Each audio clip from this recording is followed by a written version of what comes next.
బీఆర్ఎస్సీ రాష్ట్ర కమిటీలో ఉన్నాం. మేము ముందు నుంచైనా కానీ నాయన నరసింహారెడ్డి గారితోనే ఉద్యమం అప్పటి నుంచి పనిచేసినాము. ఈరోజు ఈ కాంగ్రెస్ గవర్నమెంట్ చేసేది మీరు చూస్తూనే కొత్తగా చెప్పేది ఏం లేదు. 6 గ్యారంటీలు అన్నారు. ఏ ఒక్క గ్యారంటీ కానీ అమలుపరచలేరు.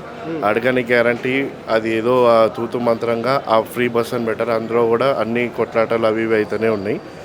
ఇంకా ఇప్పుడు ఉన్న మన 10 years గవర్నమెంట్ నడిపిన బీఆర్ఎస్వి ఒక్క పథకం కూడా ఇప్పుడు పబ్లిక్కి రావట్లేదని చెప్పి చాలామంది అదే బాధపడుతూ ఉన్నారు. నెక్స్ట్ కూడా మన తెలంగాణకి మన శ్రీరామ రక్షగా మన గవర్నమెంట్ ఖచ్చితంగా వస్తుంది అని చెప్పి నేను చెప్తాను. మరి ఎట్లా చూడవచ్చు 15 నెలల పాలనను ఏ విధంగా చూడవచ్చు? అంటే బీఆర్ఎస్ కార్యకర్తల మీద కూడా దాడులు, ప్రశ్నిస్తే కేసులు పెడుతున్నారు. దీన్ని ఎట్లా చూడాలి? ఖచ్చితంగా మా వర్కింగ్ ప్రెసిడెంట్ గారు అన్నట్టు, మా కవితక్క గారు అన్నట్టు పింక్ బుక్ అనేది రెడీ చేస్తున్నారు. ఏ అధికారైనా ఎవరైనా కానీ ఇప్పుడు సుప్రీంకోర్టు ఈరోజే స్టేట్మెంట్ ఇచ్చింది దీనిది హెచ్సియు గురించి. అట్లాగే ఏదైనా కానీ ఇప్పుడు నెక్స్ట్ మాకు న్యాయస్థానం పైన ఖచ్చితంగా గౌరవం ఉన్నది, నమ్మకం కూడా ఉన్నది. ఇటువంటివి చేస్తే ఏ అధికారి కూడా వదిలే పరిశక్తి నెక్స్ట్ గవర్నమెంట్లో ఉండదు. వీళ్ళు ఏం చేసినా కానీ పబ్లిక్ వెయిట్ చేస్తూ ఉన్నారు. ఇన్ని రోజులు వెయిట్ చేస్తాం, ఇంకా 2-3 ఏళ్ళే అవుతే ఈ దరిద్రం అనేది, ఈ కాంగ్రెస్ ప్రభుత్వం దరిద్రం అనేది వెళ్ళిపోతుంది.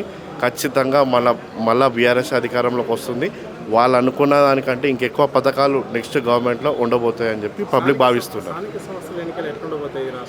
ఇక ఖచ్చితంగా ఇప్పుడు నాకు తెలిసి ఈ కాంగ్రెస్ గవర్నమెంట్ పబ్లిక్ అసలు ఆయన సైడ్ లేరని చెప్పి భయపడి ఇవన్నీ పెట్టలేకపోతున్నారు. ఆయనకు దమ్ముంటే పెట్టమను, మీకు దాని తీర్పే అర్థమైపోతుంది. ఎందుకంటే కాంగ్రెస్ గవర్నమెంట్ అంటేనే పబ్లిక్కి ఇప్పుడు మాకు అదృష్టం ఏంటంటే ఈయన ప్రభుత్వం చూసారు కాబట్టి నెక్స్ట్ 30 ఏళ్ళ దాకా బీఆర్ఎస్ ప్రభుత్వమే ఉంటుంది. తెలంగాణకు శ్రీరామ రక్షగా రామన్న మన కేసీఆర్ గారే ఉండబోతున్నారు. ప్రజలకు ఇస్తున్న 6 గ్యారంటీలు అమలైనట్లన్నా ఈ రాష్ట్రంలో? లేదన్నా, నాకు తెలిసి ఈ రేవంత్ రెడ్డి ప్రభుత్వం వచ్చిన తర్వాత ఏమంటారు, సింపుల్ మన భాషలో చెప్పాలంటే అన్ని 6 గ్యారంటీలకు బూడిదప్పాలు చేశాడన్న ఆయన. చేసేదేం లేక ఆయన పర్టికులర్గా ఉన్న ఆయన మంత్రులే ఆయన పేరు ఎక్కడ ఇలా సభలలో వెళ్తుంటే ఆయన పేరు మర్చిపోవడము. ఇంకో విషయం చెప్పుకోవాలంటే ఉన్న 65 ఒక సిపిఐ పార్టీని కలుపుకొని 65 మంది ఎమ్మెల్యేలు కూడా ఆయనకు దీట పర్టికులర్గా పనిచేయట్లేదు. అయితే నాకైతే విశ్వాసం లేదా ఆయన మీద. ఇంకో విషయం చెప్పాలంటే ఈ 420 హామీల పైన నాకు తెలిసి మొన్న హెచ్సియు హైదరాబాద్ సెంట్రల్ యూనివర్సిటీలో జరిగిన ఇష్యూ మీద ఖర్గే ఇంకా రాహుల్ గాంధీ, ప్రియాంక గాంధీ వాళ్ళని వచ్చి హైదరాబాద్ సెంట్రల్ యూనివర్సిటీ పరిస్థితి ఎట్లా, సుప్రీంకోర్టు కూడా స్పష్టమైన ఆధారాలతో మన తెలంగాణ సీఎస్ శాంతికుమారి ప్లస్ రేవంత్ రెడ్డి పైన సీరియస్ అయిన మాట మాత్రం వాస్తవము.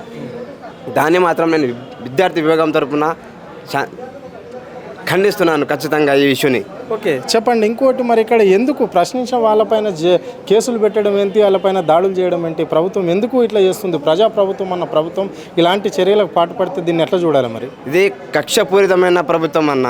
నాకు తెలిసి వీళ్ళు రేవంత్ రెడ్డి చేసే పాలనకు ఆ పార్టీ కాంగ్రెస్ పార్టీ పాతాళానికి దిగజారిపోయింది. ప్రస్తుతానికి ఈ 16 నెలల కాలంలో స్టిల్ వచ్చే 3-3.5 ఏళ్ళు వీళ్ళు పర్టికులర్గా ఆయన ముఖ్యమంత్రిగా ఉంటాడని ఎవరికి నమ్మకం లేదు. సో వాళ్ళ మంత్రివర్గంలో వాళ్ళ ఎమ్మెల్యేలే ఆయన మన ఉత్తమ్ కుమార్ రెడ్డి ముఖ్యమంత్రి అని మాట్లాడతాడు. ఇంకో విషయం, మొన్న రాజగోపాల్ రెడ్డి ఆయన మంత్రి పదవి కావాలని చెప్పేసి ఏదో బహిరంగ చట్టసభలలో బహిరంగ మీటింగ్స్లలో మాట్లాడుకుంటారు. నాకే హోంమంత్రి వస్తుంది అంటే ఒకటే చెప్పగలను నేను నా తరపు నుంచి, విజన్ లేని నాయకునికి రాష్ట్రం అప్పగిస్తే అది జన్మలో ఎవరు పైకి రాదు కూడా. నాకు తెలిసి 2007 నుంచి నేను ఈ పార్టీని నమ్ముకొని ఉన్నాను. ప్రస్తుతానికి కేసీఆర్, మన కేటీఆర్ అన్న, హరీష్ అన్న వీళ్ళ సారథ్యంలో పనిచేసిన నాయకులను నా జన్మలో నాకు తెలిసి మాత్రం నేను ఎక్కడ చూడలేదు, చూడబోను కూడా.